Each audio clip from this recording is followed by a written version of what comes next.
Vous êtes d'accord avec ce côté binaire ou c'est plus compliqué que cela? C'est très compliqué du fait de l'agrégation de tout le monde qui est là, c'est évident, mais en substance, c'est ça. C'est deux camps qui s'affrontent. Moi, je vais vous dire quelque chose. J'étais il y a 2 ans à peu près, avant que les hostilités commencent en Syrie. Je me trouvais en Angleterre par exemple pour d'autres choses, pas du tout de la Syrie.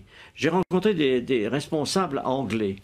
Et quelques-uns qui sont mes amis m'ont avoué, en me sollicitant, qu'il se préparait quelque chose en Syrie. C'était en Angleterre et pas en Amérique. L'Angleterre préparait l'invasion des rebelles en Syrie. Et on m'a même demandé à moi, sous le prétexte que j'étais ancien ministre des Affaires étrangères, si je participerais comme ça. J'ai évidemment dit le contraire. J'ai dit, écoutez, moi, je suis français, ça ne m'intéresse pas. Mais c'est pour dire que cette opération vient de très loin. Elle a été préparée, conçue, organisée. Dans quel but, hein? Excusez-moi, dans quel but? L'idée de renverser Bachar, c'était quoi le but? La finalité? Mais dans le but très simple, de destituer le gouvernement syrien, parce que dans la région, il est important de savoir que ce régime syrien a des propos anti-israéliens. Et que par conséquent, tout ce qui bouge dans la région autour, moi j'ai la confidence du Premier ministre israélien qui remonte très longtemps, qui m'avait dit on essaiera de s'entendre avec le Premier ministre, avec les États autour. Et ceux qui ne s'entendront pas, on les abattra. C'est une politique, c'est une conception de l'histoire. Pourquoi pas, après tout? Mais il faut le savoir. Through the Pentagon 10 days after 9/11. I couldn't stay away from Mother Army. I went back there to see Don Rumsfeld. I'd worked for him as a White House fellow in the 1970s. All this is in the book. And I said, am I doing okay on CNN? He said, yeah, fine. He said, I'm thinking about it. He says, I read your book. And he said, this is a book that talks about the Kosovo campaign. And he said, I just want to tell you, he said, nobody's going to tell us where or when we can bomb. Nobody. He said, I'm thinking of calling this a floating coalition. What do you think about that? I said, well, sir, thanks for reading my book. And, he said, thanks, that's all the time I've got. Really. And I went downstairs. I was leaving the Pentagon, and an officer from the Joint Staff called me into his office and said, I want you to know, he said, sir, we're going to attack Iraq. And I said, why? He said, we don't know. He said, I said, well, did they tie Saddam to 9/11? He said, no. He said, but I guess they don't know what to do about terrorism, and so they think, but they can attack states, and they want to look strong, and so I guess they think if they take down a state, it will intimidate the terrorists. And you know, it's like that old saying, he said, if the only tool you have is a hammer, then every problem has to be a nail. Well, I walked out of there pretty upset, and then we attacked Afghanistan. I was pretty happy about that. We should have.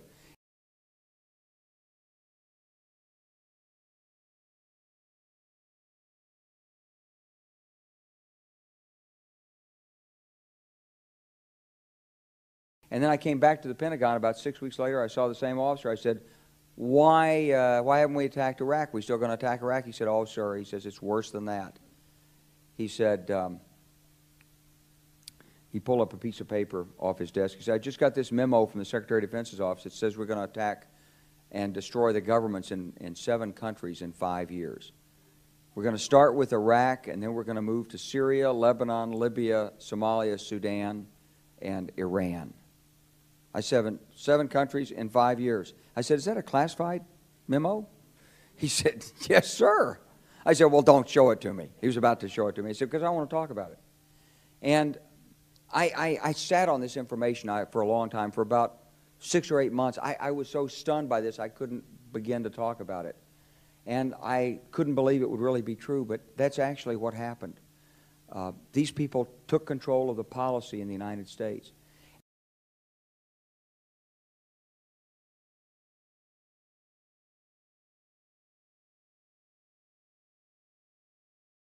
And I realized then, it came back to me, a 1991 meeting I had with Paul Wolfowitz. You know, in 2001 he was Deputy Secretary of Defense, but in 1991 he was the Undersecretary of Defense for Policy. It's the number 3 position in the Pentagon. And I had gone to see him when I was a 1-star general. I was commanding the National Training Center. I had met him one time. He said, if you ever get to Washington, come look me up. They always say that.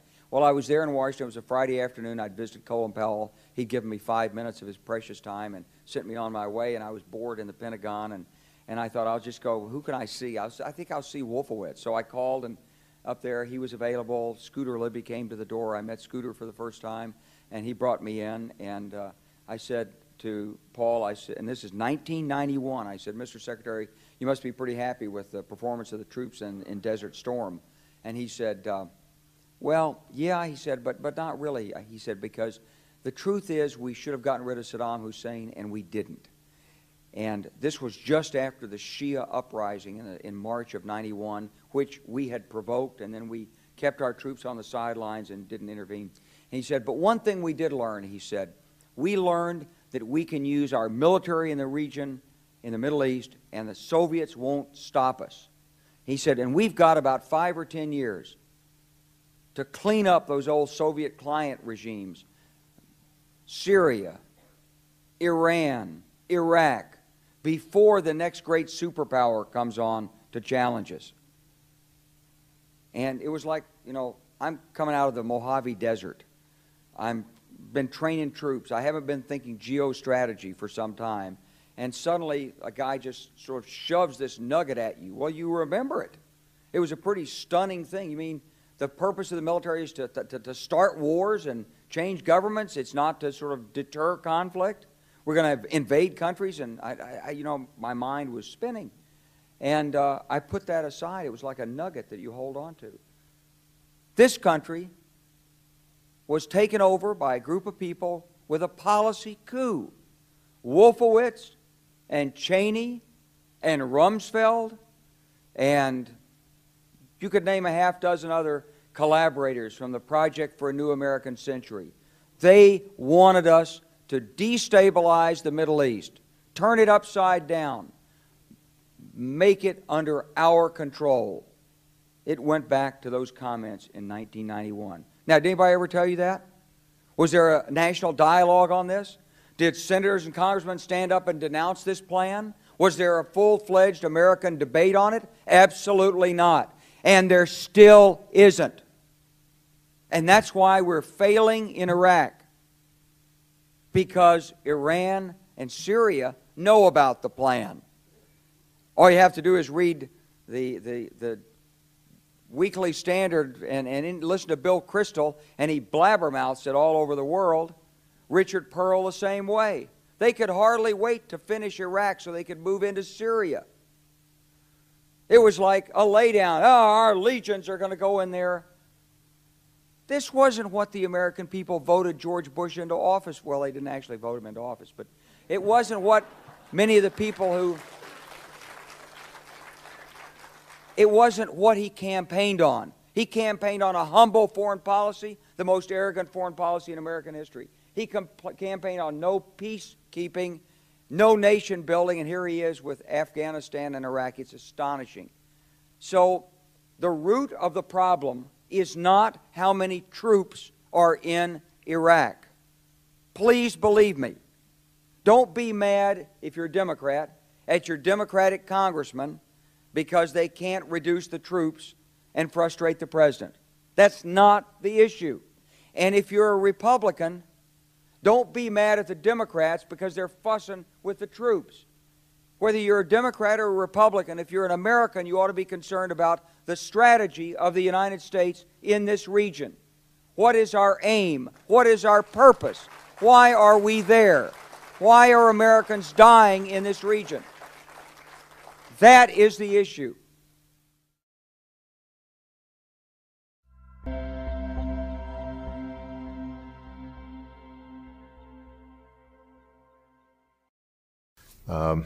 If we were just resorting to that and we didn't have a realistic view that there are bad people out there who are trying to do us harm, and we've got to have the strongest military in the world, and we occasionally have to twist the arms of countries that wouldn't do what we need them to do if it weren't for, you know, the various economic or diplomatic or in some cases military leverage that we had. You know, if we didn't have that dose of realism, we wouldn't get anything done either. So what I do think is accurate in describing my foreign policy, is a strong belief that we don't have military solutions to every problem in the 21st century. We don't have a peer in terms of a state that's going to attack us, invade us. You know, the closest we have obviously is Russia with its nuclear arsenal, but generally speaking, they can't project the way we can around the world. China can't either. We spend more on our military than the next 10 countries combined. You know, the biggest challenge that we have right now is disorder, failed states. My name is Nick Brand. I'm the Director of Corporate Programs at the Chicago Council on Global Affairs, and thank you all for joining us this evening. I'd like to take this opportunity to welcome George Friedman to the Chicago Council. I believe it's his first time here, so thank you so much for being with us. The United States has a fundamental interest. It controls all the oceans of the world. No power has ever done that. Because of that, we get to invade people and they don't get to invade us. It's a very nice thing. Maintaining control of the sea and control of space is the foundation of our power. The best way to defeat an enemy fleet is to not let it be built. The way the British managed to make certain that no European power could build a fleet was to make sure the Europeans were at each other's throats. The policy that I would recommend is the one that Ronald Reagan adopted toward Iran and Iraq. He funded both sides so they would fight each other and not fight us. This was cynical. It was certainly not moral. It worked. And this is the point. The United States cannot occupy Eurasia. The moment the first boot sets the ground, the demographic differential is we are totally outnumbered. We can defeat an army. We cannot occupy Iraq. The idea that 130,000 men would occupy a country of 25 million, well, the ratio in New York of cops to citizens was greater than we had deployed in Iraq. So we don't have the ability to go across, but we do have the ability to first support various contending powers so they concentrate in themselves with political support, some economic support, military support, advisors, and in extremis do what we did in Japan, in Vietnam, in Iraq, and in Afghanistan, spoiling attacks. The spoiling attack is not intended to defeat the enemy. It's intended to throw him off balance. What we did in each of these wars, in Afghanistan, for example, is we threw Al-Qaeda off balance. The problem we have, since we're young and stupid, is that having thrown them off balance, instead of saying, okay, job well done, let's go home, we said, well, that was easy. Why don't we build a democracy here?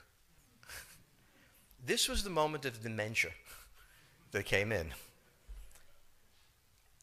The answer, therefore, is the United States cannot constantly be intervening throughout Eurasia. It must be selectively intervening and very rarely. That is the extreme moment. We cannot, as the first step, send American troops.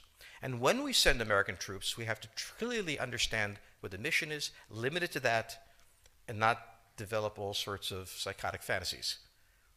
So hopefully we've learned that this time. It takes a while for kids to learn lessons. But I think you're absolutely right. We cannot, as an empire, do that. Britain didn't occupy India.